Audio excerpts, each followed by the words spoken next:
It's time to accelerate. Hey friends, this is Andy. Welcome to episode 757 of Accelerate, the sales podcast of record. Joining me on the show today is my long-lost friend and occasional co-host, Bridget Gleason. Bridget is head of sales and customer success at Tidelift. Now today, Bridget and I are going to focus on how to enable improved sales performance. But before we get to Bridget, I'm going to give you a sneak preview of some exciting changes we're making to this podcast, big changes that we're going to start rolling out starting next week. First, let's start with the biggest announcement of all. This episode is the final episode of Accelerate as you know it. That's right. Starting next week, Accelerate is going to have a brand new name. Over the weekend, this show will be magically transformed into the Sales Enablement Podcast. So right now, you're probably asking yourself, why change Accelerate? Well, let me fill you in. After 4.5 years and producing more than 750 episodes of Accelerate, I thought it was time for a change. Time to update the show to reflect the challenges that lay ahead for all of us in sales. So how did I land on Sales Enablement as the title for my show? Well, I looked back at all the incredible conversations I've had on this podcast over the past 4.5 years and found that there was a common thread that ran throughout all of them, a common theme. And here's the bottom line. I've talked with over 700 incredibly smart people. We've had in-depth conversations about anything and everything that enables you, whether you're an SDR, a BDR, an account exec, sales exec, account manager, or sales manager, to have productive, knowledge-based sales interactions that have value for your buyer. Sales interactions that your buyer acknowledges are valuable to them. And that, my friends, is what sales enablement truly is about. It's about enabling every salesperson, regardless of their experience, regardless of their background, to perform to the best of their abilities when they're in front of their buyers, whether it's virtually in front of them or literally in front of them. In short, my goal has been and always will be to enable you to achieve more. And that's why I'm here for you. So starting next week, in addition to a new name, you'll see some new graphics for the show. And one of the biggest changes, my team and I are going to bring you multiple episodes per week, starting with episodes every Tuesday and Thursday. Now, if you already subscribed to Accelerate, you don't have to do anything. The new show will pop up in your player next week. But if you're new to my show this week, well, welcome. And be sure to go to iTunes right now and subscribe. Okay. Are you ready? Let's get into it. Bridget, welcome back to Accelerate.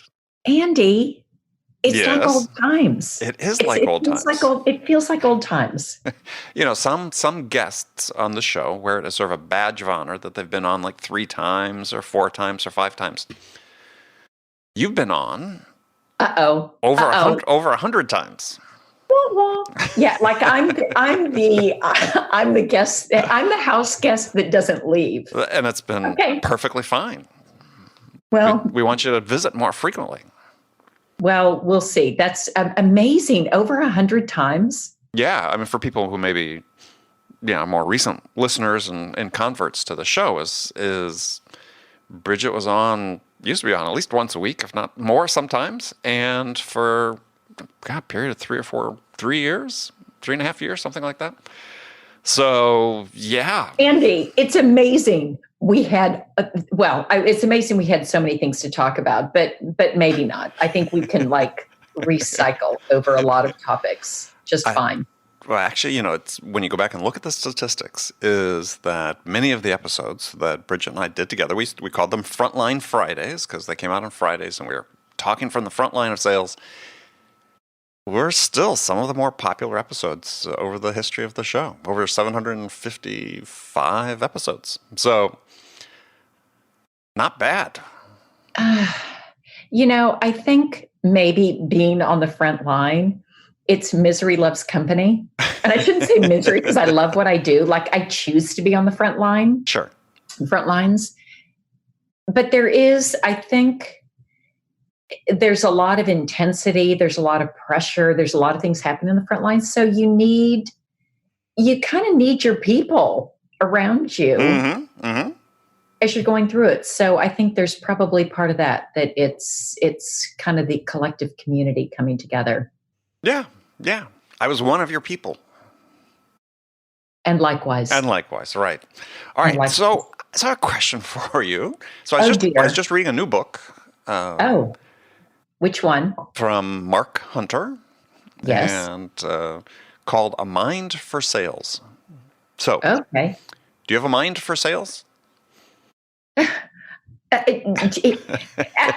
been doing it for so long. Well, I mean, but does it feel, intuitive? Does it feel like it's just natural, or it's something that takes work that you got to think about, that you I'm just sort of Yes, interested? yes. It's I was sort of thinking about that myself. Do I have a mind for sales?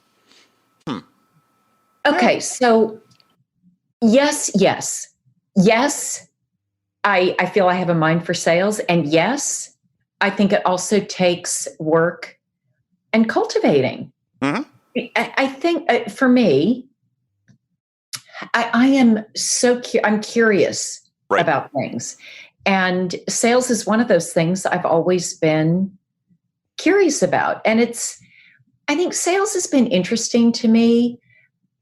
It's the human part of it. It's Mm-hmm. the problem solving aspect of it. It's if you've got something you think other people can benefit from, how do you make those connections? So I think there's part of it I think is just really interesting. There's a lot of psychology in it, I a lot agree. of strategy in it, a lot of I don't want to say drama. I don't mean drama in the, histrionic type drama, but there's a lot of action. More reality TV type drama. It's a little more reality TV type drama. So I think there's that.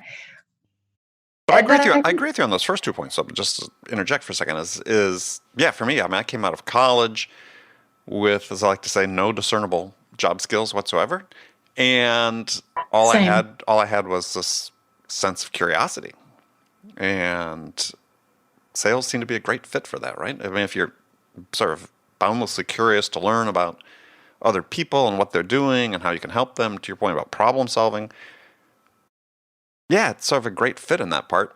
And then for me, the rest of it, I still cultivate the mindset to, hey, make those calls, go out cold call, do all the things you had to do to to get the opportunity to be curious about somebody.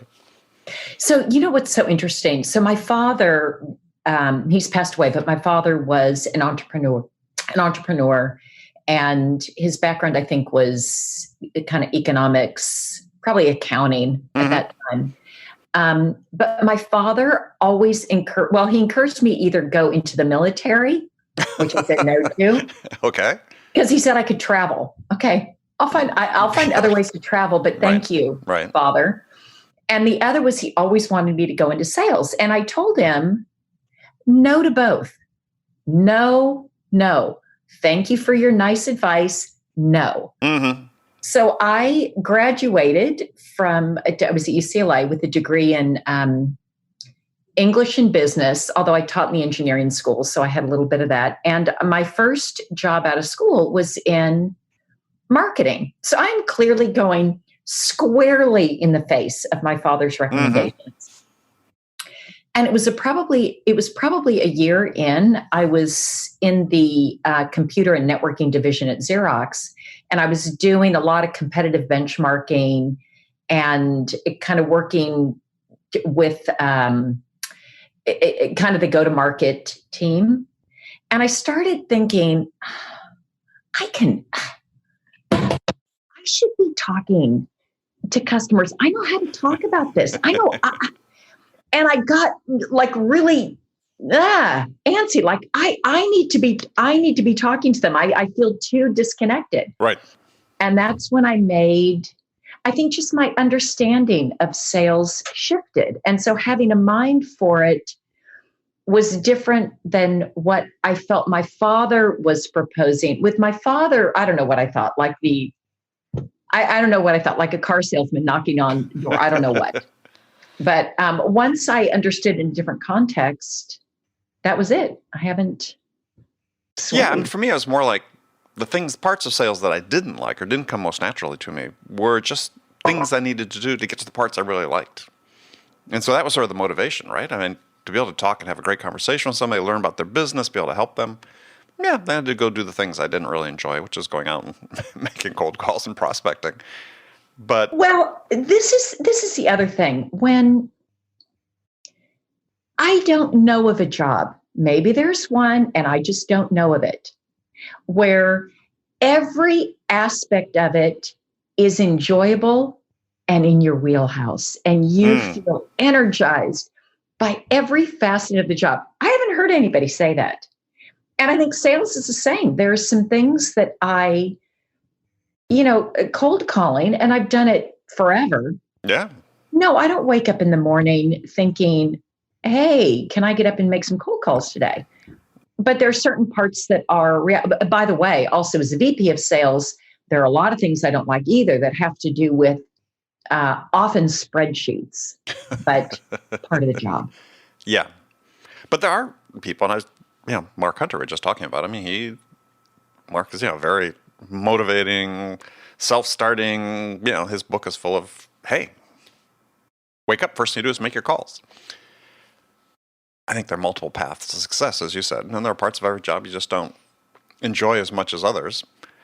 But yeah, you sort of pay the price to get to the parts you really like. And I used to always, who said it? Maybe it was Brian Tracy, which most people won't even know who he is because he was decades ago. Maybe they will. People are still buying his books. People are still buying his books. All right. Okay. Good to know. I think it's a classic. I think one of the books he wrote, correct me if I'm wrong, Eat Your Frogs First. Do you know that book? I don't know that one. But basically the book, that says it all. That's the book. Like you've essentially just read it. And it's do the hard things first. Mm-hmm. And for me, that's always been a really good adage that I try to live by. Just get that stuff. Well, let's say put that stuff off. You got to do the hard stuff to get to the fun stuff. Precisely. Yeah.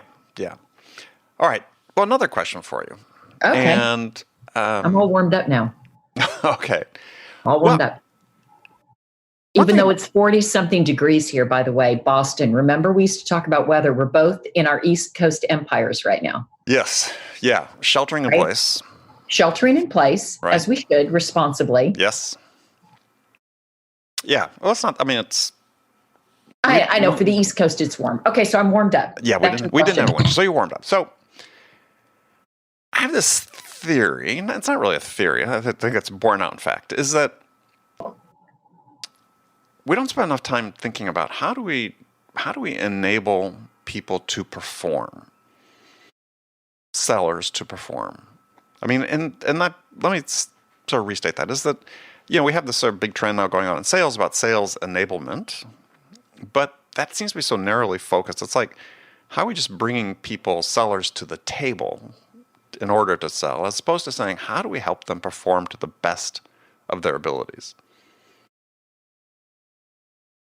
So what's the question? So the question is, I think there's sort of 5 things that sort of enable performance. Okay, this doesn't sound like a question, but I'm going to go with it. We're going to get to the question. Okay, we're going to get there. I'm going to be patient. Right. Not my long suit. So, and we're going to explore these for you.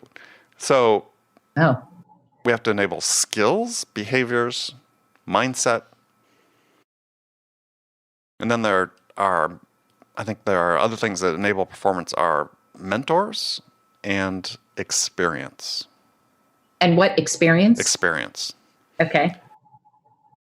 So I want to sort of explore for you. It's like, what was the single most important skill that you think you learned at one point in your career that really enabled you to start performing at a higher level?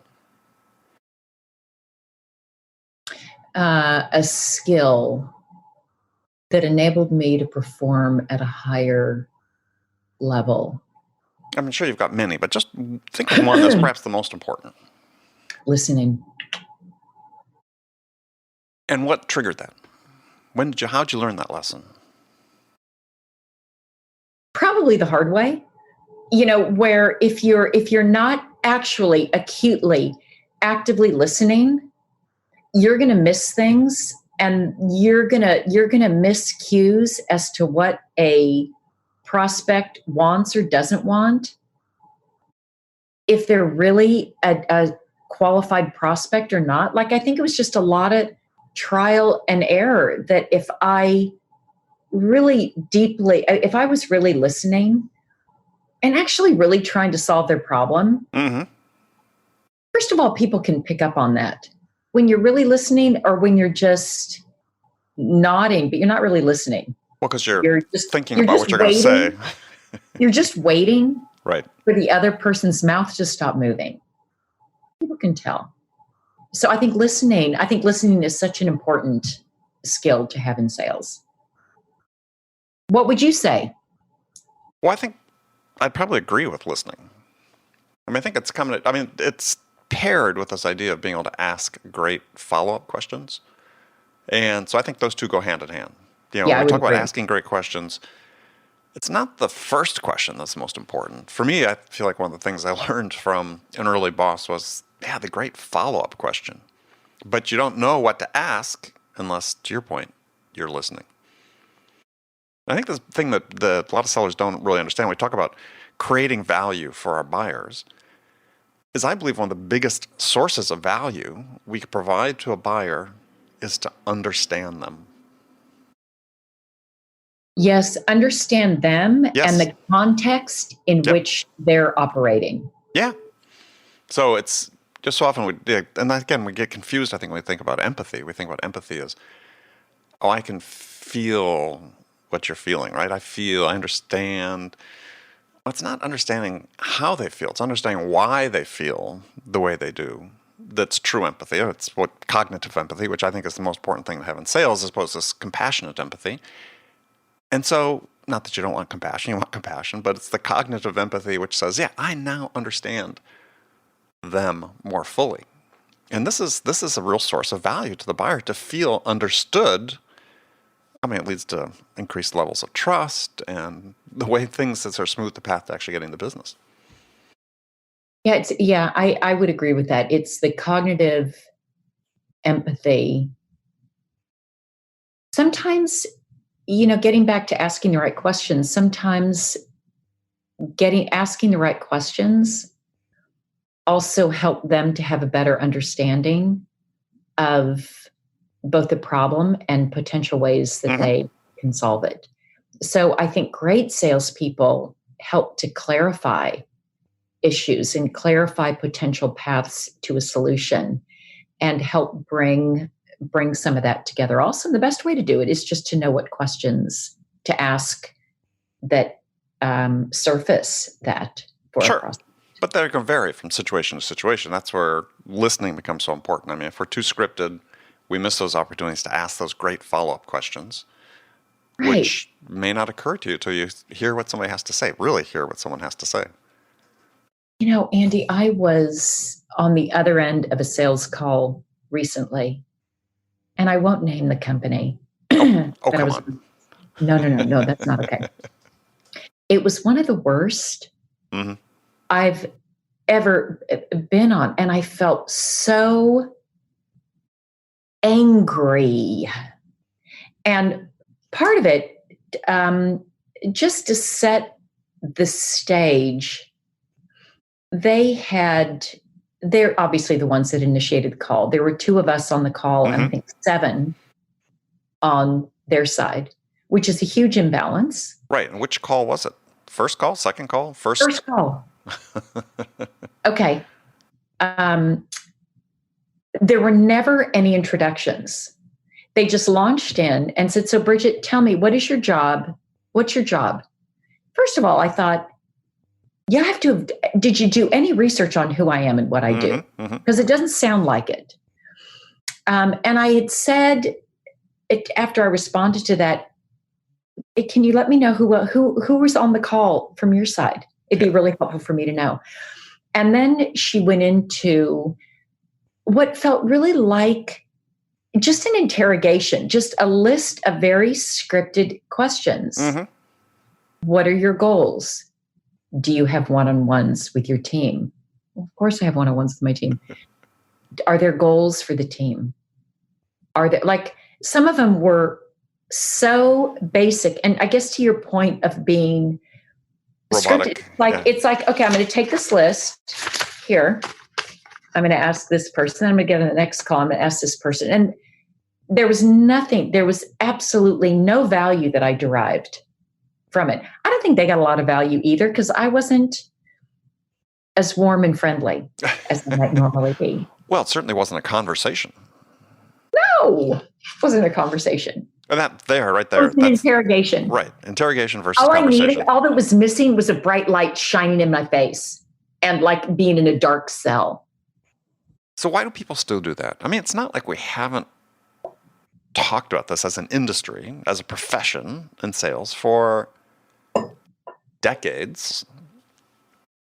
Why is this behavior still persist? I mean, I'm going to presume that all the people on the other end of the call have been exposed at some point or another to a book, a piece of training, something, a webinar, something they've seen that said, yeah, you got to be smart about how you handle these calls. They're conversations, not interrogations. You know, all these things about, you know, connecting, engaging the interest of the buyer. And yet, the situation you described is not unusual. I mean, we hear it, and we see it, we experience it in many forms. I mean, I get it either in sales calls like you talked about, or, you know, when people approach me on LinkedIn. I mean, again, there's been no shortage of books and resources written about how to try to use LinkedIn effectively, and maybe 5% of the interactions. Look at when we're sheltering. My coworker. Yeah. When we're sheltering in place, we're very flexible. We have to be flexible. These are the things that happen, right? And it's all okay. Yeah. Okay, here's why, Andy, I believe that it still happens. Yes. That it still happens. Yes. In the case of, I can't speak to, I'll ignore the LinkedIn one for right now, but just talk about the conversation versus interrogation. People don't know how to do it. You know, they're told, look at your eyes getting really large. Like, how could they not know how to do it? They don't know how to do it. When you tell them, well, don't interrogate. And a sales manager will say, these are the questions that I need answered. Because, you know, a lot is automated. We've got templates, got to fill this out. Mm-hmm. What's banned? Here's what you need to know. This will be helpful. You've got a little script. It takes a lot of practice. And I don't always think they know what that means. And they need to have it modeled.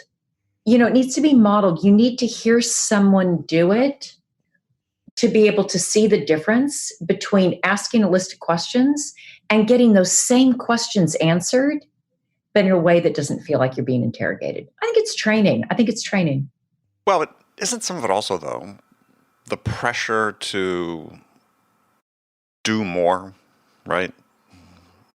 Somebody feeling pressured, I got to get a certain number of dials, a certain number of conversations, you know, that they're feeling pressured by some of the metrics perhaps. So the first victim of that is quality.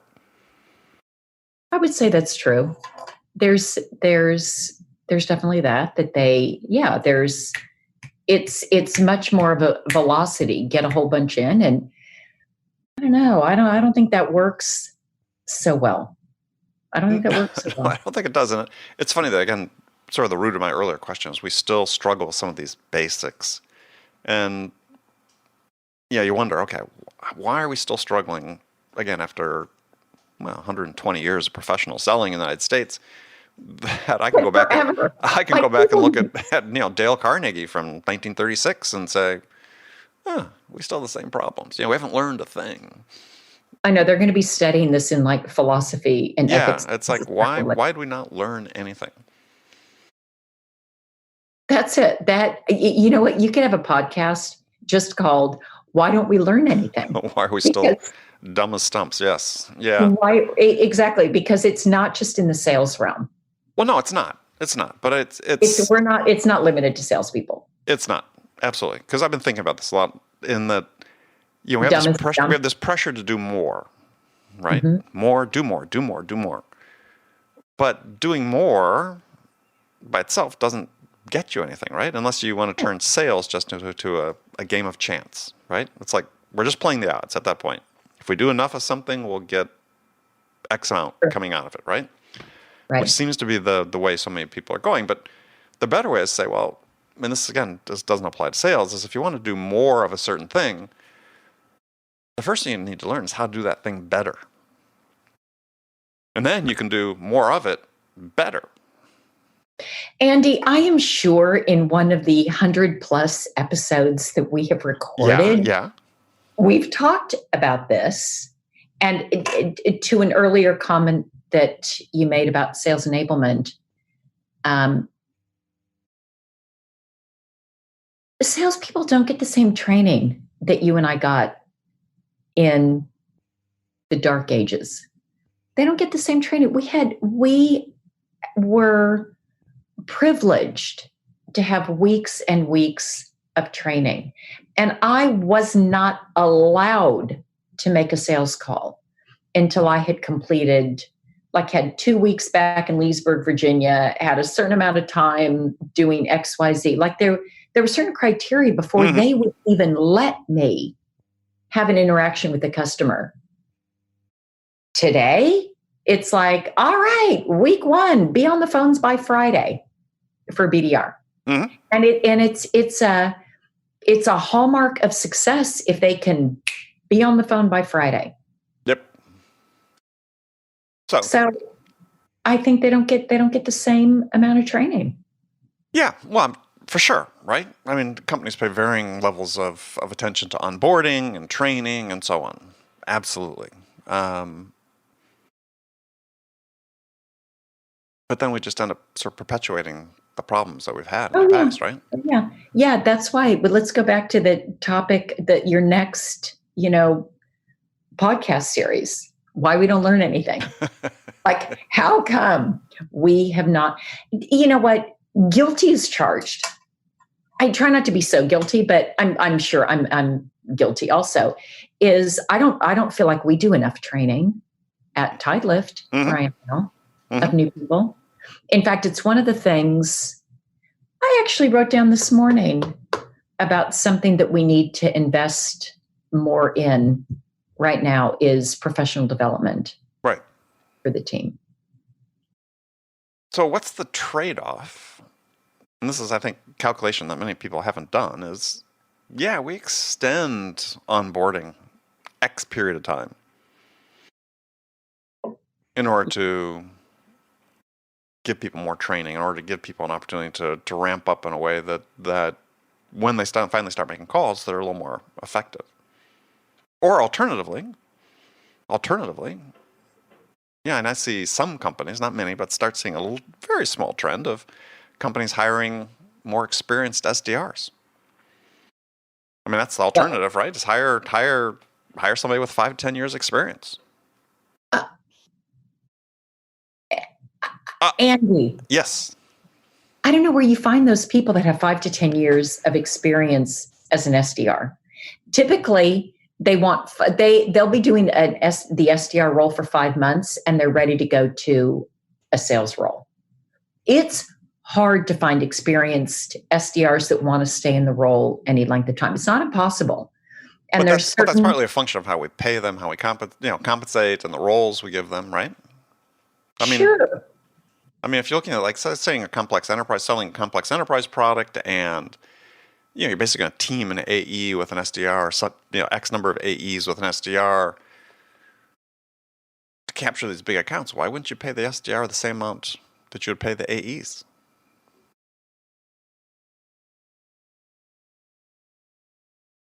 That is a topic that could take an entire hour.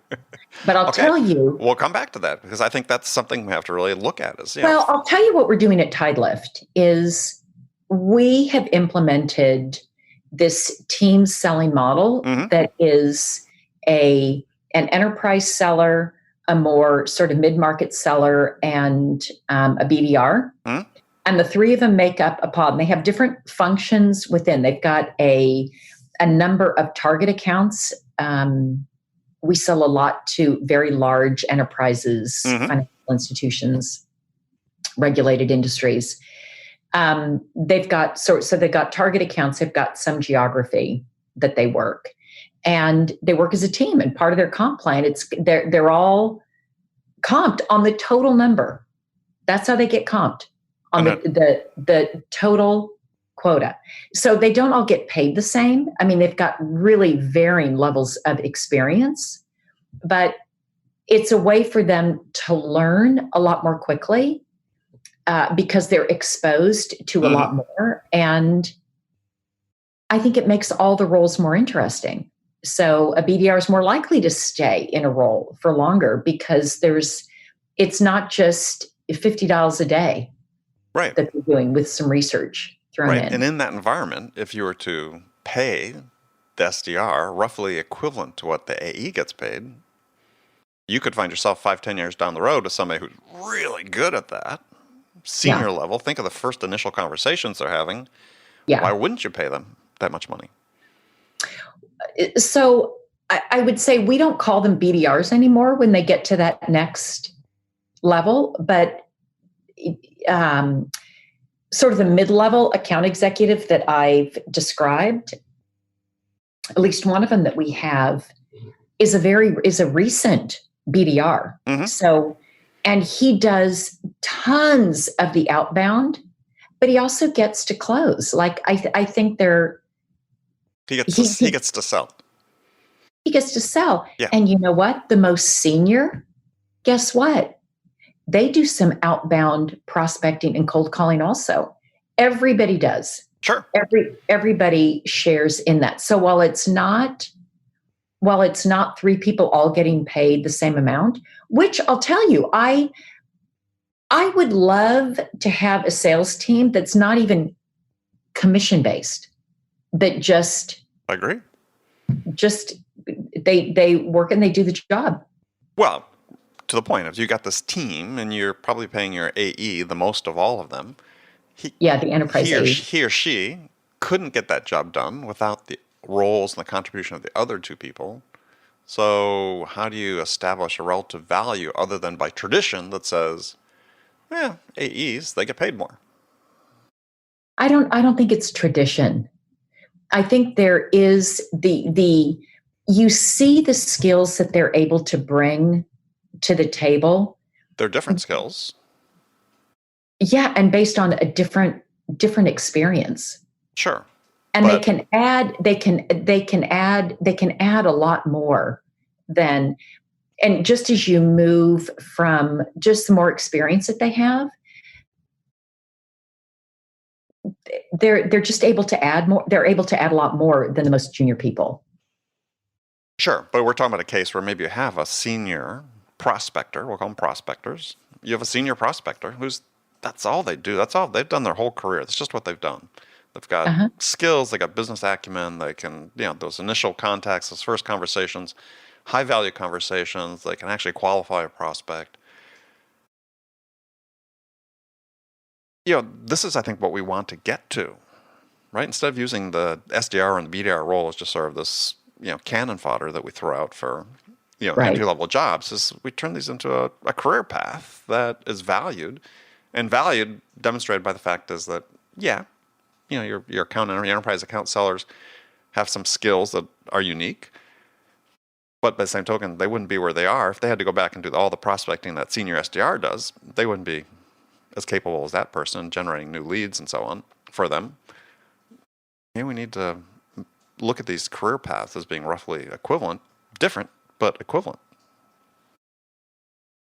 And then we start avoiding some of these issues like that call you had. If you had a really senior, experienced person leading that call that you were on the receiving end of, it might have been a very different experience. So I agree. I think part of it is the effort that's required to get to one call it's a lot, even if you're excellent at it. And so I think part of it is just looking at the economics of that. And there is still something to be said for this specialization of roles. And I'm saying make it more specialized. So you're saying make it more specialized and just raise the comp to an enterprise AE comp. keep people in that role that are good at it, that want to keep doing it. I think there are people that are good at it naturally, that want to keep doing it, and we foreclose that option. Do you know where we saw that more actually was when I was at Logs.io and we had our team in Israel. Mm-hmm. And in Israel, there were professional BDRs. Mm-hmm. That was a career. That's what they did. That's all they wanted to do. Not everybody. Some of them wanted to move into sales roles, but they all didn't. So we saw it more there. They were typically paid better. Not necessarily the same as an AE role, but I was just speaking in sort of extremes, but they could certainly be valued as the professional they are. And they were definitely valued as professionals. Yeah, in which I think we don't see enough of. If we really want to specialize, I think it's sort of the myth of the specialization. What we're saying is we're specialized. We've got these SDR, BDRs, but really the intent is we don't expect them to stay in these jobs very long. We treat them somewhat badly, and it's. Well, no, if it's really specialized, and I agree it's specialized, there are people really good at it, let's reward it and encourage it, from a career perspective, like it is a real specialized role. So I don't think we treat our BDRs badly. Maybe we should talk to them to see. Maybe that's my view. Let's go to Glassdoor and find out. Yeah, good idea. I think part of it, though, is by having them in these pods, I mean, they're really celebrated at our company. They're really celebrated. Which is fantastic. They're really celebrated. I think until it's a bit of a chicken and an egg that we don't have that professional, like we don't have that professional sort of categorization. And I think they would feel it's career limiting. Mm-hmm. That if they don't go to the next level, because right. So I think that will take a movement. So maybe, okay, there's another. I don't know why I'm finding jobs and things for you to evangelize, but I figure you're the one with the microphone. Yeah. So I think that would be interesting, like to have professional BDRs that get paid. I like that. I would consider in another lifetime, like promoting that, evangelizing that. I like that. All right. Add it to the list. Yeah, add it. All right. So here's a question. Here's a question for you. Okay. Because you talked about training before. Okay. Who really taught you how to sell? Who really taught me how to sell? So I think there's 4 ways you learn how to sell. You learn through your customers. We'll say 3. Okay, go for it, and then I'll tell you which I'll tell you which ones resonate with me. You learn from your customers. Uh-huh. You learn from peers. You learn from your managers or mentors. And books and reading and so on. That could be the 4th path. Self-education, but you have to apply it to your customers and so on. But I mean, I look back and there were several customers I dealt with. Like my first 5 years of my career, customers were really like CEOs of these companies I was selling to. It sort of took me under their wing and taught me lessons that I remember to this day that influenced how I sell. Or mentors, managers, similarly, that influenced me. And you said we had great training. We did have great training, but quite frankly, when I go back and look at some of the training that we got, and so when we started Burroughs, they had this, they really relied heavily on this video-based training from this guy named Lee Dubois. You'll get those things too. I saw some online a couple of years ago. It's like, makes your skin crawl. I should just go look for fun. It's just, I don't use any of it, right? Other than I still joke about it with a friend or two who I know from that era. But it's for me, it's the customers, is the mentors. I mean, obviously learned through my own experience, which is tied to all those things. I was curious for you. Okay. I learned a lot from the training we had. I really did. Mm-hmm. I learned a lot. I learned it was so valuable. And maybe I think you are too. Like, I love school. My sister and I were like, before we went to school, we'd play school. Like, I love school. I like learning. I want to be at the top of the class. So I think it's a good learning mode for me, the sort of instructor and somebody that has a lot of knowledge. And the thing that they did I'm more self-directed. Well, there's a lot that's self-directed, but Yeah. one of the things it was actually at Wang, okay, now defunct. Wang. I know, let's not go back to how old I am. They used to bring in as people to do the training, the top reps in the field had to come in and do a rotation. They got paid the same as if they were 100% a quota, and they would come in and do. And I remember going to this 2-week training in Lowell, Massachusetts, and Bernie was there, like the top rep. And Andy, I think I wrote down every word. Like, I watched how he did it. I watched how he moved. I learned so much. So that was sort of a peer. Learning from your peers. Absolutely right. Sort of a peer, but instructor. So, but certainly my customers, probably more than any, just this feedback of try again. Yeah, I mean, I had one customer, just to give a story. I was trying to sell to this retail chain in the Bay Area. This was selling a computer system. And the CEO and I had a great relationship, but he just wasn't giving me the order. and finally he just, sort of took me aside, and he said, "You're probably wondering." And I said, "Yeah." And he said, you want it too much. He says, you're not thinking this through at this point. You're just acting sheerly on the emotion. You want to get the deal.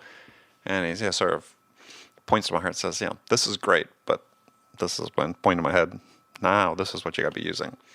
And it was right. I'd sort of forgotten some of the basics. I wasn't cultivating the relationship the same way. It's all about getting the order, right? And he deliberately held it back. And it drove me crazy, because I knew I was going to get it. But he was just teaching me a lesson. And it's an incredibly valuable lesson about, when you get into these situations, you can't forget that you have to still work on the relationship. You still have to work on the connection. You have to work on continuing to, discover and ask questions and make sure you understand, and never sort of just focus so much on getting the deal. That was a real kindness. Yeah. No, that was a gift. It was a gift, absolutely. Yeah, absolutely. That he took the time to explain the lesson. Yeah. But I mean, I can sort of cite other, examples. But sort of the bottom line was on both, or not both, but on all these examples, is that, I'd made that connection with that person. Yeah. Yeah, the connections. And the connections, everything starts from that connection. If you don't have that connection, you're not going to be able to learn the lessons. They're not going to care about you enough.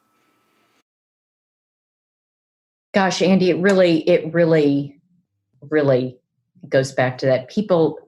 We still sell, last I checked, to humans. Mm-hmm. As long as we're selling human to human, that connection in the people is really important. It can't be all of it. Like your customer taught you, you've also got to use the cabeza. Mm-hmm. But we're still selling to humans. So just having that rapport and the connection and being genuinely interested that they have a good outcome, that you're doing right by the customer. I think that's probably the most important thing, that they know that you want to do right by them, for them, whether it involves you or not. Whether it involves you getting a deal or not. And I think one of the greatest lessons I learned, and this was Xerox luckily really held this as part of their value system. We weren't looking to get deals. We were looking to get customers. And sometimes you may not get a deal, but by acting with integrity in that, you end up winning a customer. Absolutely. that proved itself out in my career over and over and over. That's the more important. Absolutely. Yeah, you learn that lesson because those are the instances where perhaps you're not the right fit and you back away from a deal. You tell a customer, hey, I think we're not the right fit for you at this point in time. And yeah, I've done that, and on more than one occasion it came back to me later. Either the customer went to another company or later at that company's history, it became the right time to do business. And it's also just the right thing to do. Well, it is. If for no other reason, it's the right thing to do. And added benefit, it's good for business. Yeah. Well, I mean, it's yeah. And we've talked about this before. Is at heart. Yeah, of course. 100 episodes, we've talked about it. We are all represent our character. And people, our buyers, first thing they sense about us is our character. Right? That's what the perception of us is initially. Who we are as a person. Right. And yeah, if we don't operate with integrity, if we aren't considered trustworthy, things don't go very far. True that. Yeah. Well, Bridget, I know you have to head off to a meeting here shortly. It's been a pleasure to talk to you. Can we do this again before too long? Yes. You know where to find me. Well, especially because I'm sheltering in place. So everybody knows where to find. Like, I'm not moving. I'll go out to get sustenance. That's about it. You're not doing your morning runs, or are you? Andy. You're doing your morning runs. Because I can do this alone. Like, I can do those. And when you encounter somebody on the street, they're within 6 feet, what do you do? Well, I can eyeball them. Like they're not sneaking up on me. So I see them coming and I can move around, cross the street, do whatever I need to do. Yeah. I've got eyes on it. Yeah, me too. It's like, keep my distance. That's right. I'm not as worried that they're going to hack on me, as I'm running by. Sweat flying off your body. No, I haven't had that experience yet. Yeah. I'd like to say that I'm moving at such quick speeds that it wouldn't have a chance, but that's not really the case. So as I plod along. Don't worry about running into a cloud of it as somebody coughs as you approach. Yeah. No. And I run so early in the morning, there's not a crowd. Yeah. And it's cold. Only the fools are out that early. Somebody's commenting in the background. Yes, your coworker is probably commenting. Comments coming in from the background. Yes. So. Yes, she is crazy. She is a fool. No, I think she was lumping me in with you. I think yes. So. Okay. So the collective yes, fool. Yeah. All right. Well, Bridget, fantastic. All right. Until the next time. Look forward to talking to you. All right. Bye.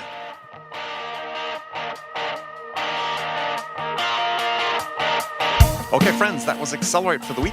First of all, as always, I want to thank you for joining me. And I want to thank my guest and friend, Bridget Gleason, for joining me as well. Come back again next week as Accelerate transforms into the Sales Enablement Podcast with Andy Paul. My guest will be Howard Brown. Howard's the founder and CEO of Ring DNA, and we're going to have an in-depth conversation about what sales enablement really is and what it needs to be to meet the sales challenges of the next decade. So you'll definitely want to check this out. Be sure to join Howard and me for that conversation. So again, thank you for joining me on Accelerate. Until next time, I'm your host, Andy Paul. Good selling, everyone.